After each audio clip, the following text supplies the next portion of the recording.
staying in a little cabin that's only accessible via skiing or snowshoeing, although I don't think there's snowshoe tracks to this particular one. I rented this cabin on a per bed basis, so I didn't book the whole thing. It sleeps 6, I believe. I am coming up to it here within the next like 300-400 meters, and so it's going to be a surprise for me whether there is going to be people here or not. So I might be sharing the cabin with other people, or I might be here by myself. We'll see.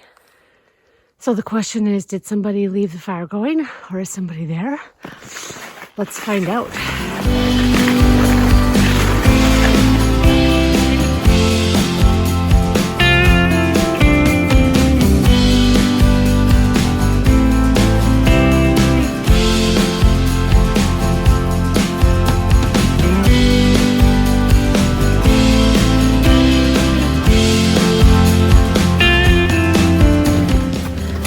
Just us tonight. Well, so far it's just us. Here we are.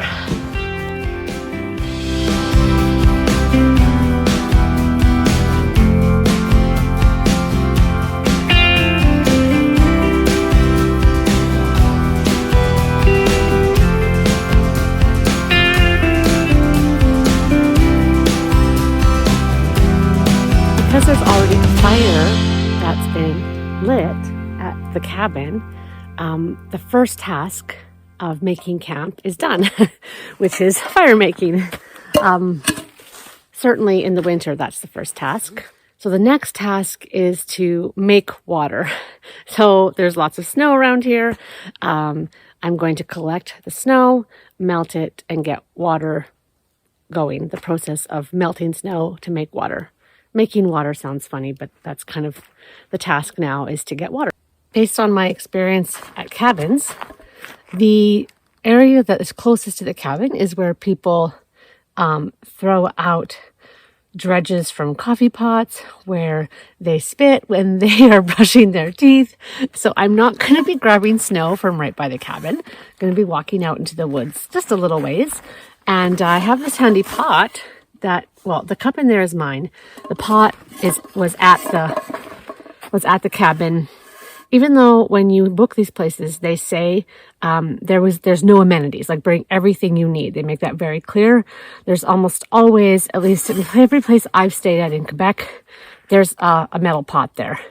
I don't count on it. I bring a big, flexible container for gathering snow, and then I have my own metal pots and cup that I can melt it on the stove with.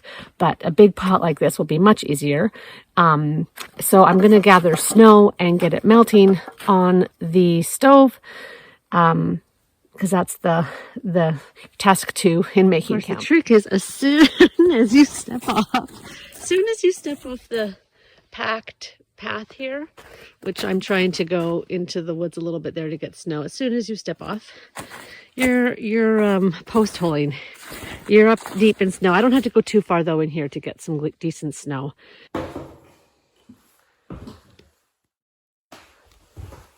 This is the gear that I brought for holding snow. Holding and carrying snow. I'm not going to melt it in this, obviously, because it's not a metal container. But if I had to, I would melt it in this cup that I could put on a wood burning stove or on my my little camp stove, which would be faster. But this is where I'm going to store extra snow.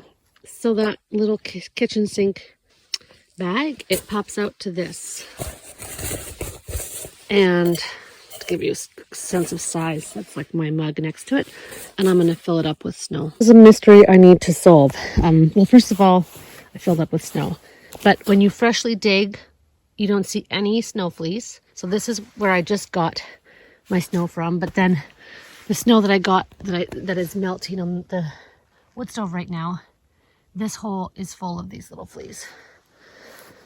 This is something I've observed many times. I just have never been documenting it. So You've never had reason to like be like, what's this all about? Anyways, something to investigate at home. I have internet access, but now we have snow. Back to the cabin.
Fire's going. I added some more wood.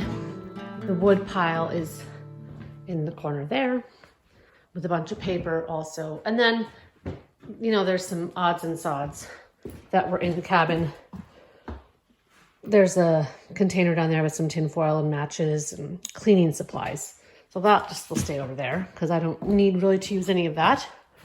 So we've got the fire going, snow melting, and I'm just going to melt it, and then I'm going to filter it with my filter for drinking water. This is not, I'm not bringing this to a boil on here. I'll use my camp stove for boiling water. And then I've got all of my camp supplies here and some snacks out. So camp stuff, paper stuff, my clothing, my outdoor gear, well, outdoor gear, like mitts and things, a wool shirt. Like I don't have much more than what I'm wearing right now for clothing. And then my jackets and backpack, first aid kit, which I pack myself. Like this is just the bag, but it's not filled with whatever this company sells in these kits. Like we pack our own kit. My food bag is here, and I am all set. Making home in places like this, oh, I just love it. So let me show you where I am sleeping, because I'm going to be sleeping up there. And well, the snow is melting. I set up my bed. So this is the sleeping platform. Oh, I can't stand up in here. So there's one on that side and then one on this side. And here's my bed. This is my plastic bag, little liner that I use in my backpack. This is what I keep my sleeping bag in when I'm out. It's like a waterproof bag that I shove all of my things that must stay dry in, and then I just use it as a bag to store things when I'm at camp. So yeah, these are like my sleeping socks and my like always dry socks. Yeah, so that's the view from here. I can read out here just as easily as I can read at home. And when I say read, I mean I've got school reading to do, articles to read. So that is what I'm going to do while I still have some light by that window. It's actually darker in here than it looks in this frame. The camera seems to let in more light than actually appears to my eyes. So I'm trying to get some light by this window here. And of course I have my headlamp, but it is only 4 o'clock. So hoping to use some of this end of daylight and not have to use my headlamp yet. So my snow is melted, and I started with the snow to the top, plus I added some more from my kitchen sink there. And that yielded actually like a lot of water. Seems like a lot to me. So there's a lot of moisture in the snow right now, which makes sense. It's like hovering right at 0 degrees Celsius, right at freezing point. So I'm going to strain this. I have a strainer. Strain this into a different container and then filter it for drinking. And then I'm going to make some tea with some of the strained water also. Okay, so I'm going to strain and filter water. So first of all, I have this strainer. It's meant to be used for straining. Perhaps people will use it for coffee or something too, but you can use it for straining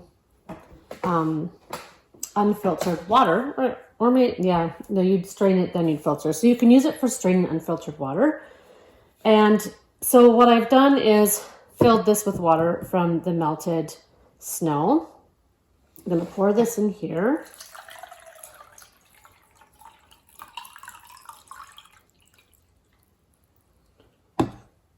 Anything there was little sticks and things. They're small. There's nothing significant in there. So this is now strained. And then what I'm going to do is pour this into my Sawyer squeeze bottle. Pour this in here. And then I'm going to fill this up, and then from here, I'm going to filter my water into my drinking water bottle. You can also boil water to sterilize it or clean it, make it safe for drinking. But I use a Sawyer filter for cleaning my water for drinking, sterilizing it for drinking.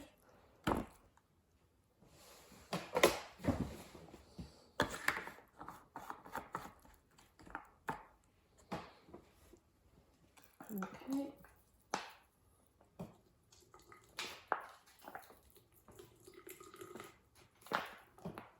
And then you just keep squeezing it through. I find it easiest to actually hold this bottle in between my legs.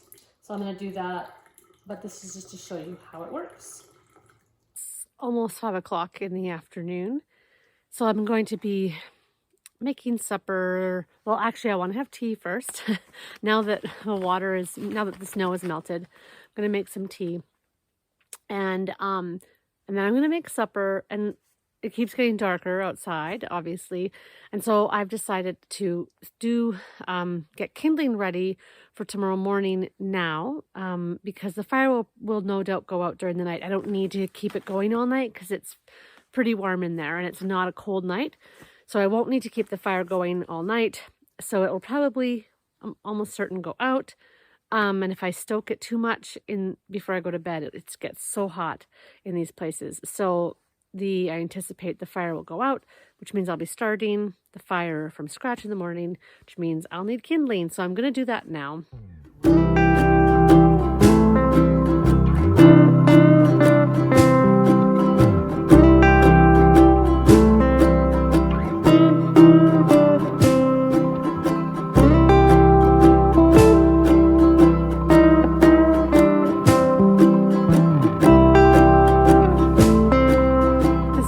Being able to video it very well. I'm not set up for videoing myself chopping wood. I have a nice little pile here, and I even have some nice, really little pieces. I've got a few more to chop, and we'll be ready for tomorrow morning.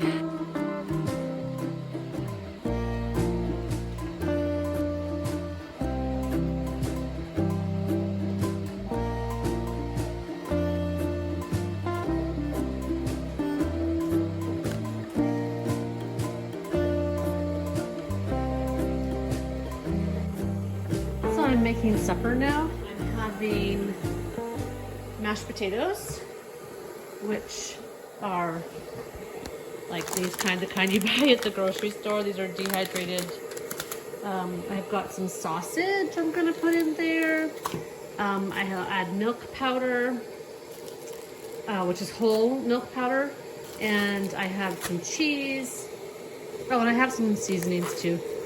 some parsley and garlic powder. I'm not going to use all this milk powder. This is this is my milk powder for the whole trip.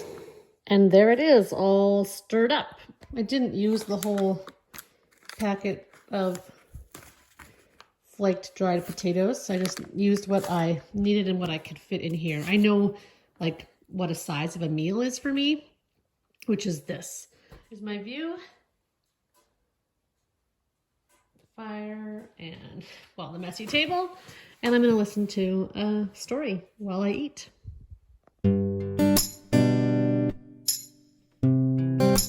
Good morning.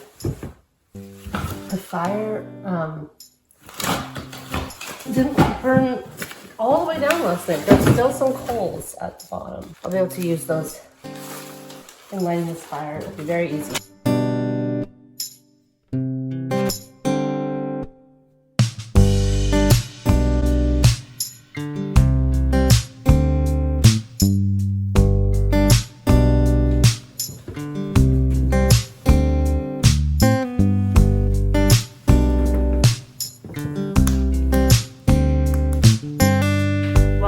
The lovely fire crackling. Probably hear it. Well, we have that crackle in the background. I thought I'd give you a little update on the nighttime. First of all, no one came. So I have the place to myself, and I'm pretty sure I'll have the place to myself tonight. Just me and the critters that live in the walls and ceiling of this old structure, old, leaky, and I'll show you a leak. Old, leaky, and you know, not sealed tight to rodent structure. They weren't active all night, just at various points. You'd hear them scrambling around and running overhead and running along the walls. It was like nice having company. Yeah, and then I also got to listen to, I'll show you. I got to listen to this leak. There's like water leaking inside. You can see there. See these drips along the window? I don't know what that is. The sill, I don't know what part of the window that is, but inside the window there. And then they drip down here. Oh yeah, and these are toys left by some other guests. So anyways, yep, I got to listen to that drip, drip, and you can't even hear it now while the fire is going and stuff, but in the middle of the night when there's nothing else that you can hear that drip, drip, drip.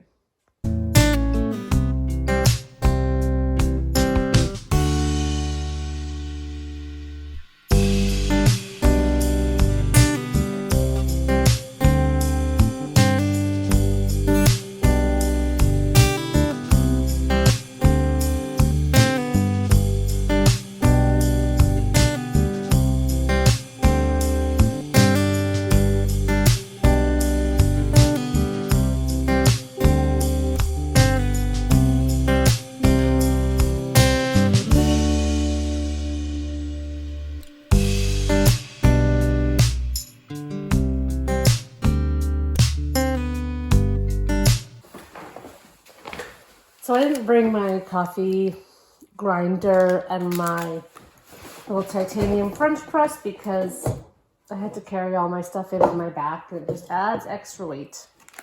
Probably could have managed, but I didn't. I chose not to.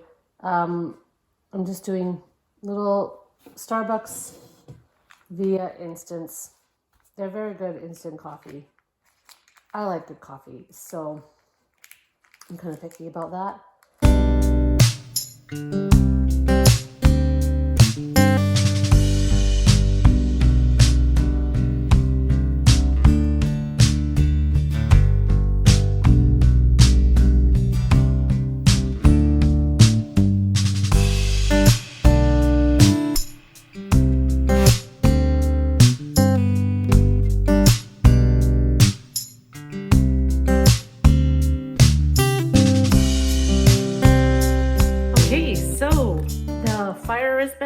In case anyone comes to visit today, if they ski through and need a place to stop, rest and warm up.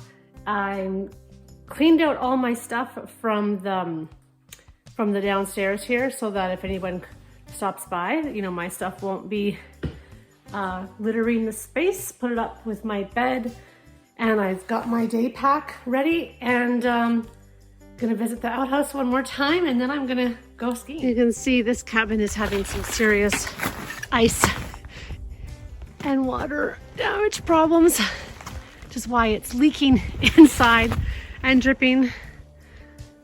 It's not my problem to worry about, but yeah, there's some issues here. Okay, so I'm ready to go out for the day. This is the size of my pack for being out for the day. This is bigger than what you'll see like just day cross-country skiers wearing. So because I'm out here by myself, I have extra stuff with me for in case of emergency. Also because my water bottle that was my unfiltered water sprung a leak, so I can't filter water from it very easily. I need to bring my stove with me in case I need to make more water from snow. So I've got my stove and my pot. They're small, but still have them with me. Those would be good to bring with me anyways. I'm not in like a wilderness area. Like I'm only a few kilometers from the Information Center, Discovery Center, like 6 kilometers. There's a sign right there, 5.2 kilometers away. And I'm gonna then be skiing into a different area today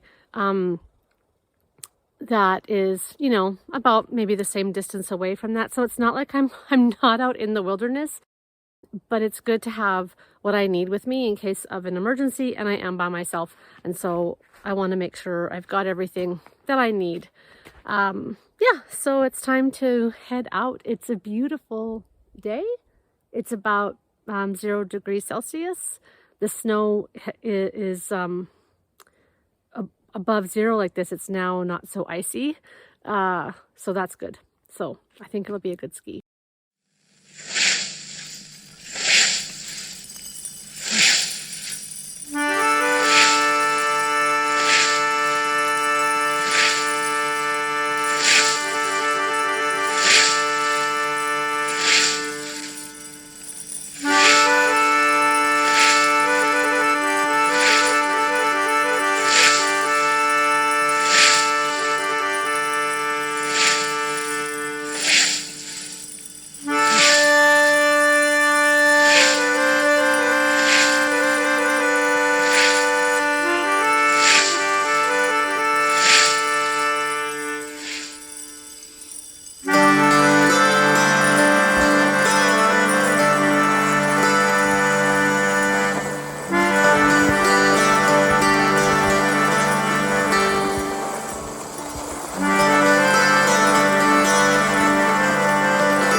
On that track.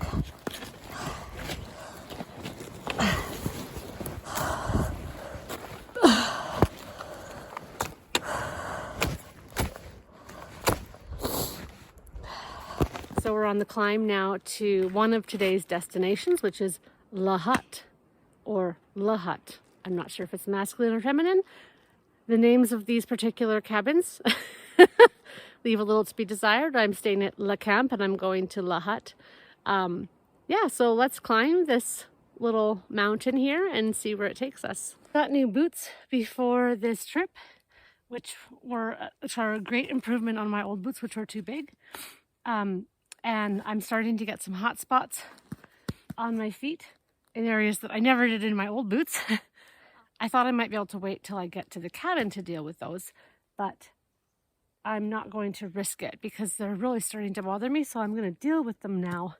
So I'm just sitting on my sit pad here.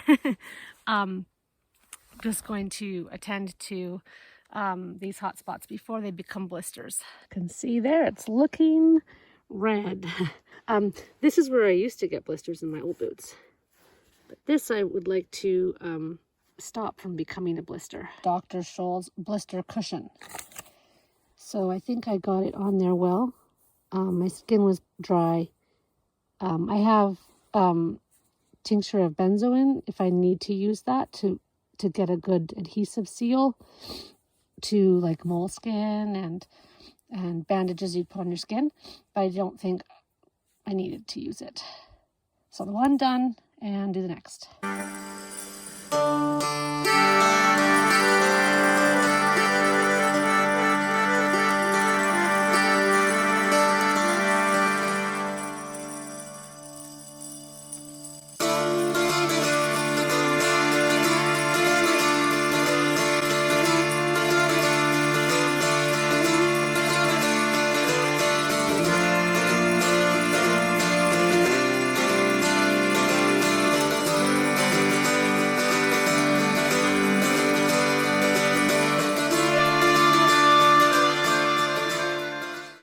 One of the things I love about winter adventuring is that what would be easy or boring even, well for me, in spring and summer is enough of a challenge or interest level during winter.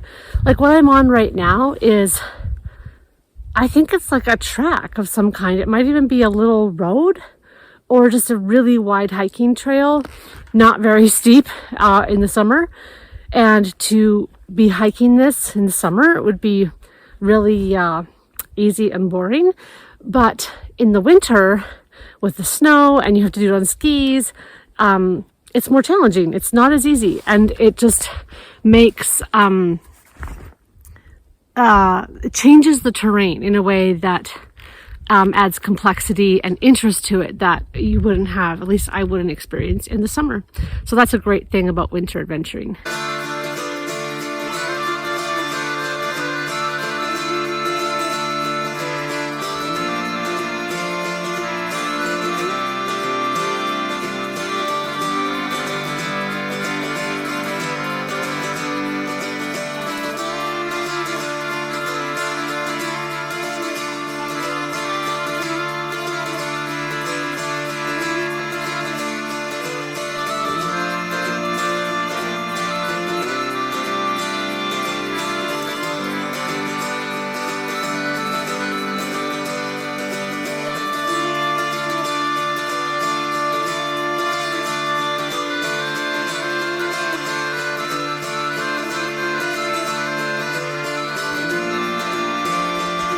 This is lovely. I just skied into the Hutte and it is a gorgeous spot with a view of a little lake. I'll give you a tour here and I'll show you what it looks like.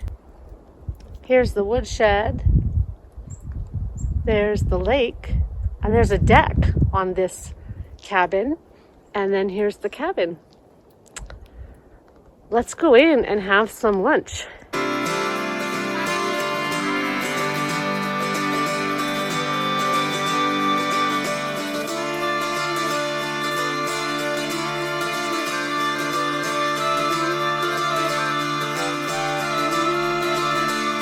Here we are inside, similar style to the one I'm staying in. I imagine at nighttime critters run around in the walls and the ceiling here also. I like the attempts at either insulating or preventing critters from getting in and out of those holes. Yeah, these places are pretty old. It doesn't look like anyone's been here for a while. Yeah, this is completely cold. So no one was lighting a fire last night. I don't think anybody was here last night. And I'm not gonna start a fire for right now. It's the sun is adding plenty warmth in here. So when I stop, I put on my puffy layer because I've been sweating and I will get chilled. So I have this on for insulation. And I actually hung my jacket, my soft shell jacket, on the railing outside, and there's some wind, and I want to dry it out because I've been sweating quite a bit. But I'm in my puffy to not get chilled, and this is just part of the winter layering system. So I'll be cozy while I'm in here, and I'm gonna have some lunch now, and I think I'm gonna have tea at the next place that I'm headed, because it's not quite afternoon tea time yet. You may have noticed these cabins are lacking in kind of comfortable seating. I always bring my sit pad with me. I used it when I was sitting to attend to my hot spots on my feet in the snow. I can use it that way. And it also just adds a nice cushion on these hard benches. And it's just always something that I bring with me, even for hiking, day hikes, winter or summer. I just love having something comfortable to sit on. Back on the ski trail again. As I was eating, a party of 4 came, 2 couples skiing together, and also the maintenance people came out to do some shoveling and clean the toilet seat of the outhouse and that kind of thing. So I'm seeing quite a few people today. So now I'm off to do a 5K stretch here on what's called the Bois Franc trail, and from there deciding kind of where I'm going to have my afternoon tea. So let's head.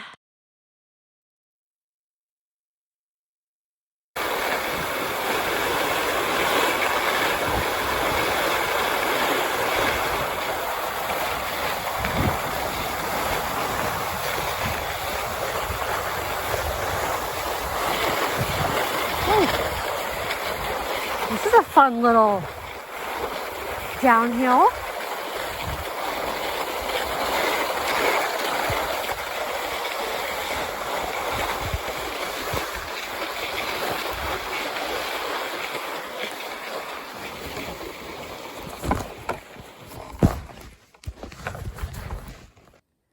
So far, coming out of La Hutte, has been one long gradual downhill. Some sections are, you're actually going down, and other sections are flat, but it's been a very easy go.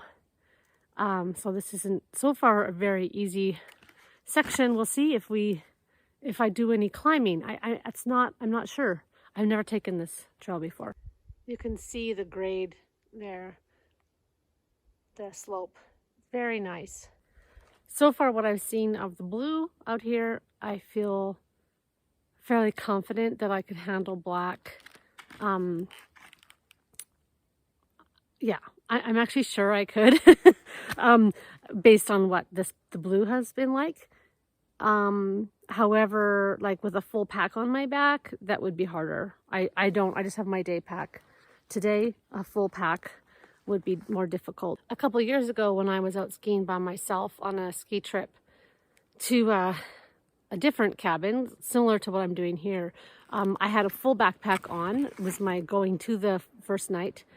And, oh, here comes the snowmobile. Oh, see if they're coming. Here, I'll get a shot.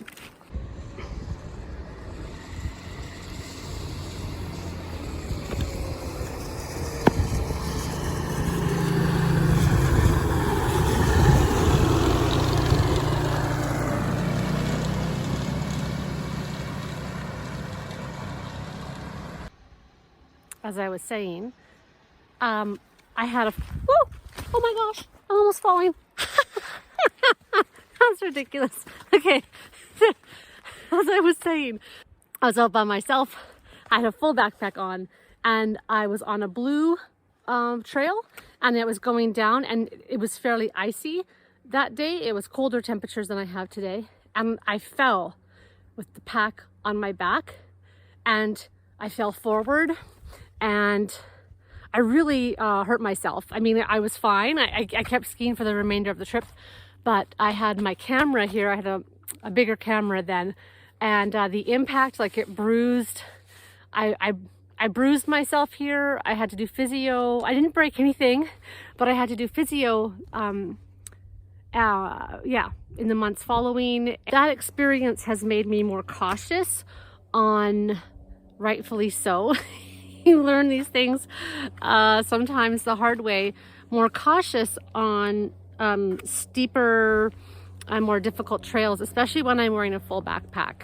When you just have a light backpack on, you know, less damage is done when you fall. But all that to say, I could do the black trails out here. I think I have a fair degree of confidence in doing those, especially since I have my backcountry skis, my backcountry cross-country skis. But with a full backpack on, if the conditions aren't good, it can be more dangerous, and I've experienced that, and so I'm kind of hesitant about doing those on my own. But maybe for next year.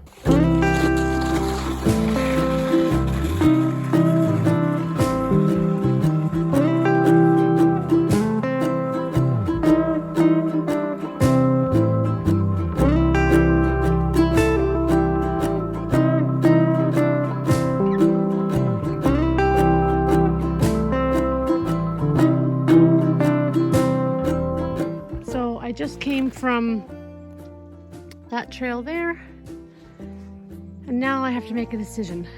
So it's 3 in the afternoon.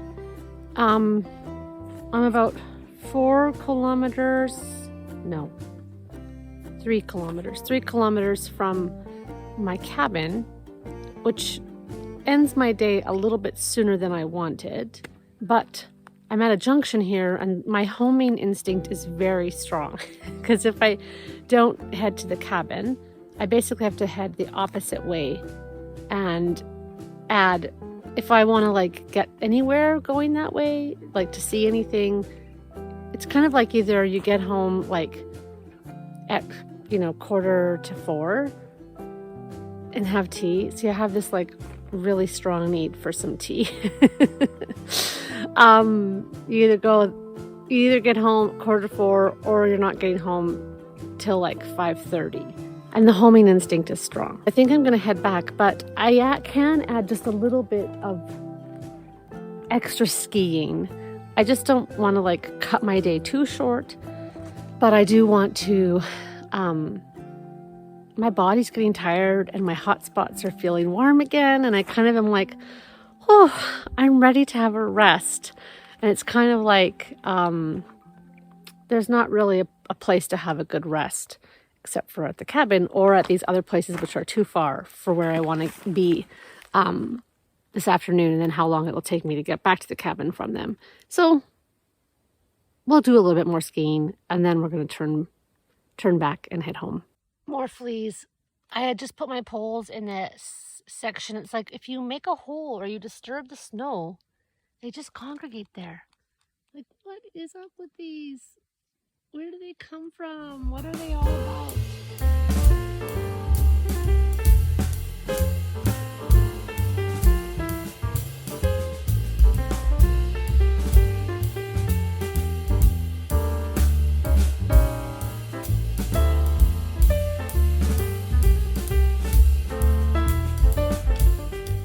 So it's the end of the day, well, 3:30, and I'm getting tired, and I have this. I chose the blue route home because I didn't take it yesterday with my big pack on, but I've got this uphill path to follow. It doesn't look on the camera very steep, but looking at it right now, I'm just tired just thinking of it. But getting to the cabin will be that much more rewarding because of it.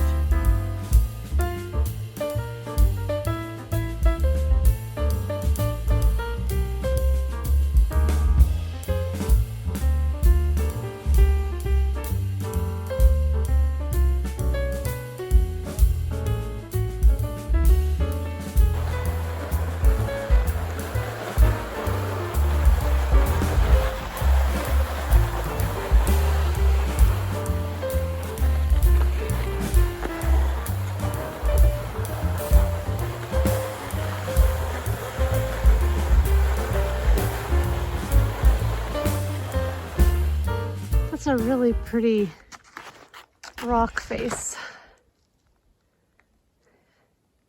Probably can't tell. Maybe you can see frozen cascades.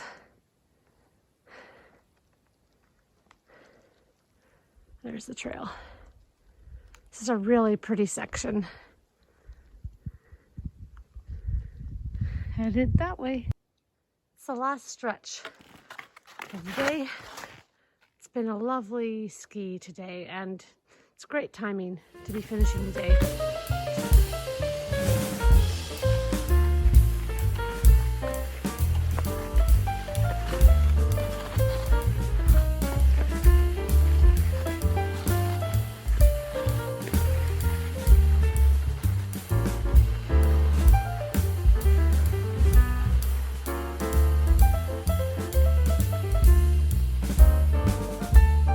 A great time to end the day.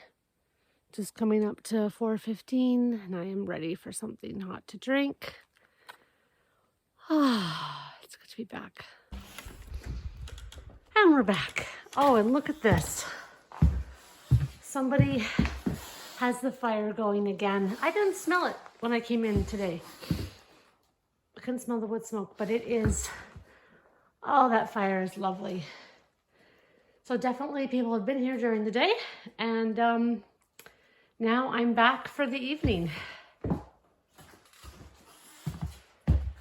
So good to have my feet out of my boots, which are drying there. They just get damp inside from sweat. Oh, it feels so nice. I don't have any blisters, so yay.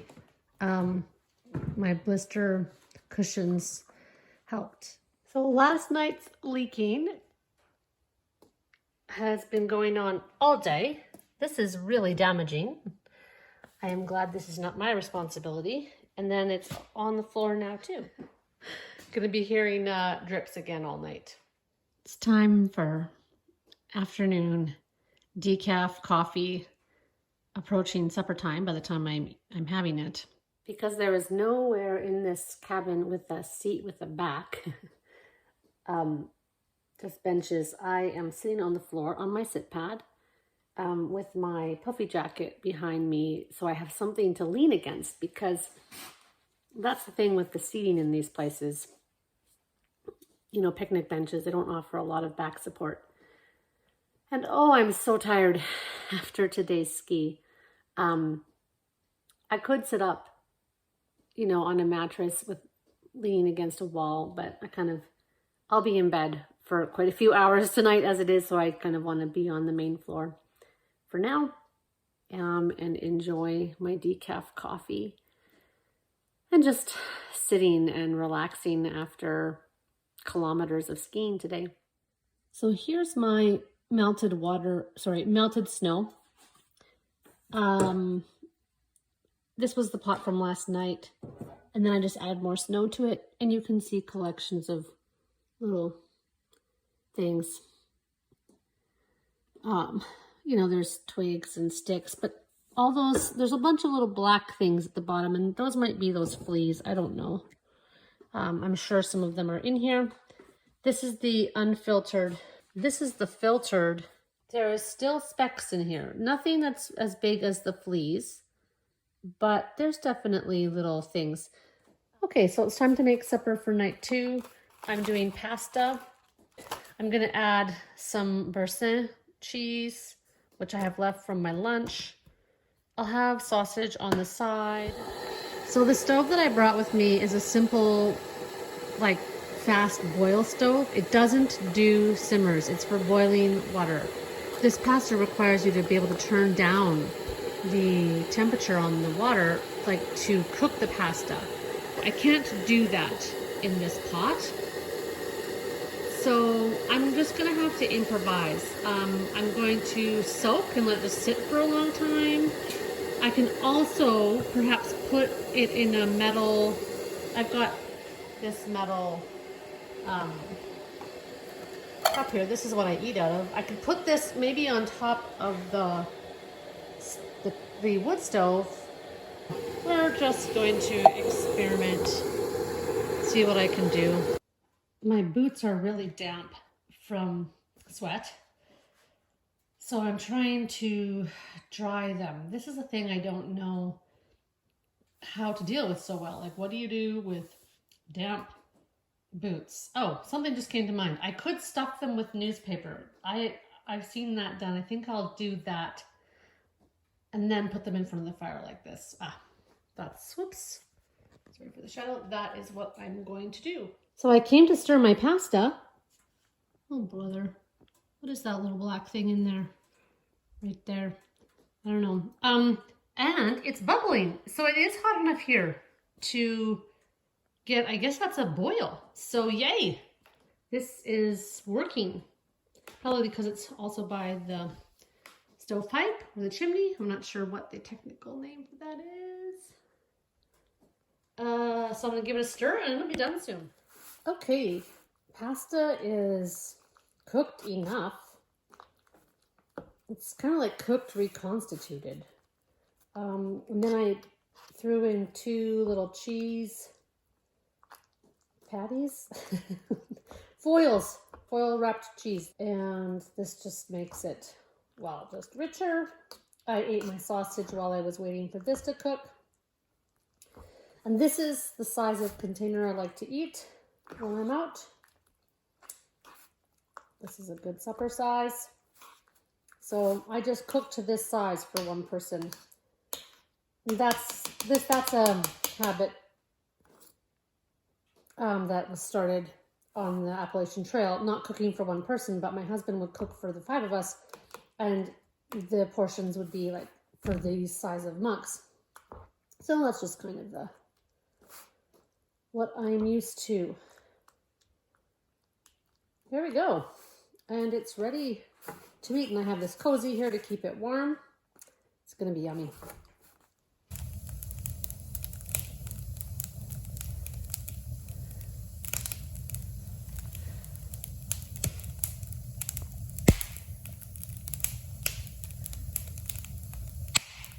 Good morning. It's day 2, which is my final day, or morning 2. I guess I arrived 3 days ago in the afternoon. Morning 2. And I had to have my coffee before I started this video. I did not sleep well last night. I thought for sure with the physicality of yesterday and how my body felt, my body was really tired at the end of the day, that I would just like be out at least by 10. But oh no, I didn't fall asleep until after midnight. Thank God I have a story. I have an audiobook, a couple audiobooks. I finished one last night and then kept going on another one. So I had those books to keep me company, which is really good. I didn't fall asleep till after midnight. I had to get up a couple times to go to the bathroom. In spite of my trying, I try not to have too much liquid in the evening when I'm out, like basically eat supper and then like don't have anything more, like no tea, nothing to drink. But I did a lot of rehydrating last night at supper in my supper and drinking and things. So anyways, had to go to the bathroom. And then something about the stillness of the night. I mean, it's been so quiet the last 2 nights and there's no wind. And you're kind of, because I'm out here by myself and the doors don't lock. And there's not any honest security concern about this, but like in the middle of the night, you're listening, or in the middle of the night, you can amplify things and not think rationally. And it's always this thing where, like, as soon as there's light, everything seems like, oh, okay, I know what's going on here. But then in the dark, you're like, oh, things become suspect. And last night, I found myself listening, trying to listen for all the nothingness, like the, just any little noise, like what was that? And it was always like the critters in the walls and the ceiling, or, the wood stove. The wood stoves make noises.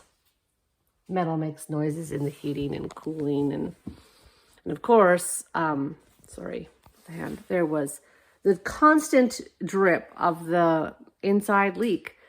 So anyways, I did not sleep well last night, and that's not normal for me when I'm out.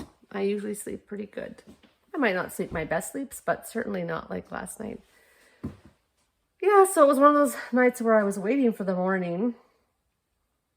But also hoping to fall asleep before the morning came. And I did fall asleep. I got some sleep. But yeah, I'm tired this morning. And this is the day that I ski out to the car and then head back to the city, go to class tonight. So I really just need to sit and enjoy this coffee now. The 2 coffee morning. I have started just with my Via coffee. Here it is, my Via Starbucks. And then I've moved on to a Nescafe cappuccino because it is that kind of morning. And an update on my boots is that they did not get entirely dry last night. I was up a couple times in the night to go to the bathroom. I checked them fairly early this morning on one of those runs and took out the newspaper because I wanted to see. And the newspaper had absorbed water, absolutely. Had absorbed moisture.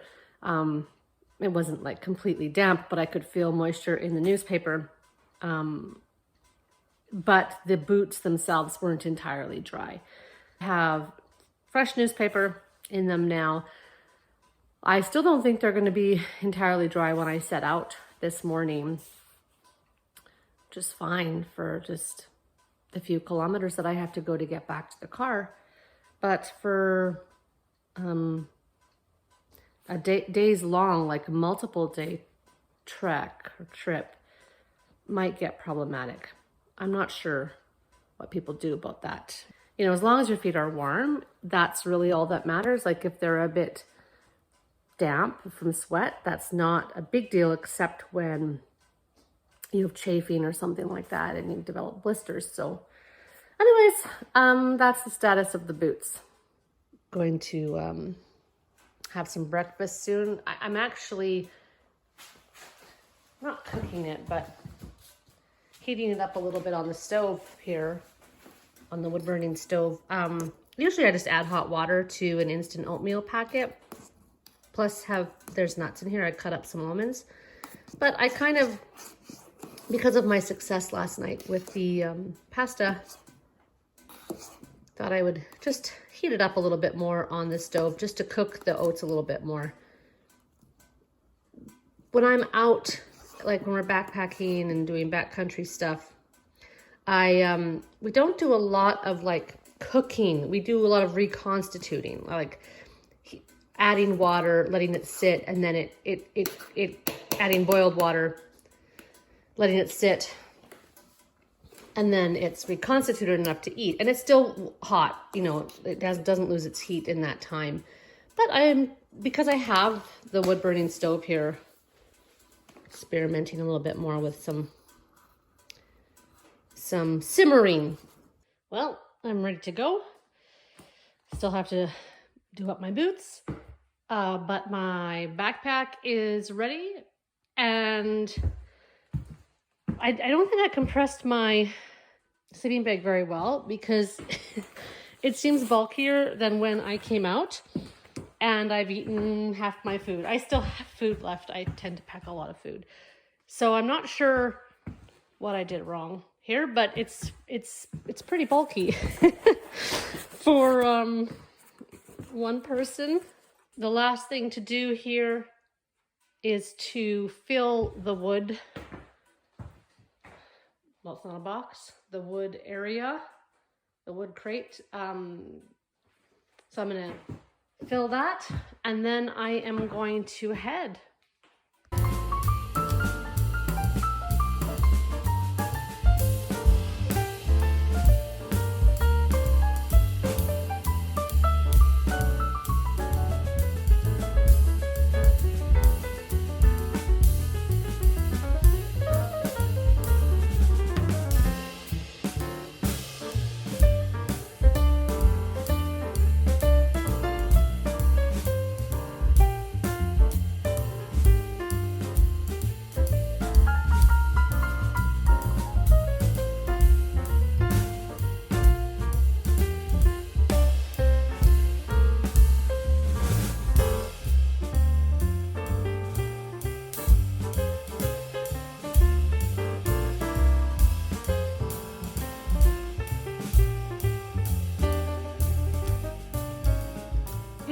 warm today that I'm not even starting with gloves.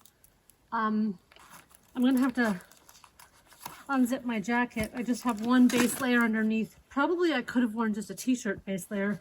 It's long sleeved. It's very warm. It's like 2 to 3 degrees above Celsius, above zero, 2 to 3 degrees Celsius in the shade, but the snow should be good for skiing. I have about 1 hour. It should take me about 1 hour to get back to the car. Depends on how much I stop to photograph and video things, and then I have to head back to the city. So I'm going to enjoy this last hour of being in the woods.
In case some of you watching have noticed that sometimes I ski in the track and other times I ski on the, like, it's the groomed area, but there's no tracks there. This has to do with snow conditions. So because my skis are backcountry cross-country skis, they have metal edges, they are shorter and wider, and they are really, what they do is they equip me to go off-piste or off-trail. And they have more downhill maneuverability. The skis I have are for more versatility. And the track doesn't always work. The track that is laid is ideal for narrow plastic cross-country, the classic cross-country skis, which are plastic, narrow, and longer. And they're really about more speed and glide, and you can go farther with those, but you can't get as much maneuverability through trees and off trail. Depending on the temperature and the snow conditions, which are really related to the temperature more than anything, being in the grooves of the track. So I've moved to a different location because there was some skiers coming, and I feel really self-conscious talking to my phone camera when other people are around. So to explain why I don't always go in the track, if the snow is soft enough, which could be either like quite cold and having recently snowed and then it's fluffy, powdery, or if it's warmer and it's not like really frozen, if it's above zero and the snow's gotten warm and it's a little bit slushier, I find it easier to ski out of the tracks. However, if the snow is icy, and I slide around too much outside of the tracks, and it's just easier to ski in the tracks. And the reason I don't stay in the tracks all the time is because they are a little bit too narrow for my skis. They're cut and they're designed for narrower skis, and so my skis don't fit quite ideally in the groove, and there's resistance along the edges, there's friction, so it's actually not I don't get a better ski in the track in certain kinds of snow. If it's really icy on the groomed section, then the track is great. Otherwise, I like to ski on the flat groomed section. Now, it's different when you get off trails and off groomed areas, because when you're in the trees and you're going off piste with skis like this, the snow hasn't been packed down. It doesn't get icy the same way. So if I was going off trail, I mean, I would use these skis all over and there's no tracks laid that I could go in, and they're really good for that purpose. But for now, for today, with these warmer temperatures, I'm not in the tracks. I'm on the groomed part in the middle because it's just a better ski.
Coming out to the main road now, the main park road.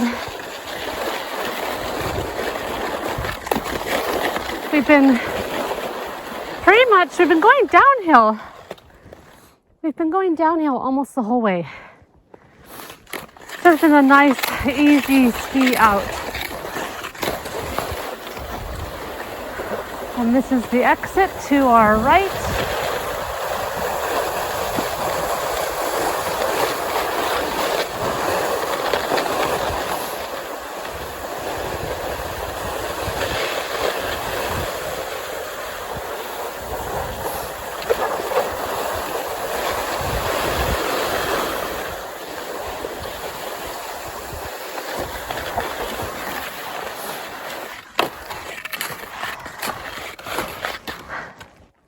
And we're at the park road.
And that's the end of this trip. It's been 48 hours. 2 days ago, I parked the car here and headed out. Had 2 nights out and have turned off my... There's no service for most of the areas that I was, but I also just turned it off entirely. So I have been offline entirely, and that in itself is just a marvelous retreat kind of experience. Yep, so that's it. And now I am done and I am headed back to the city. Thanks for joining me on this little short adventure.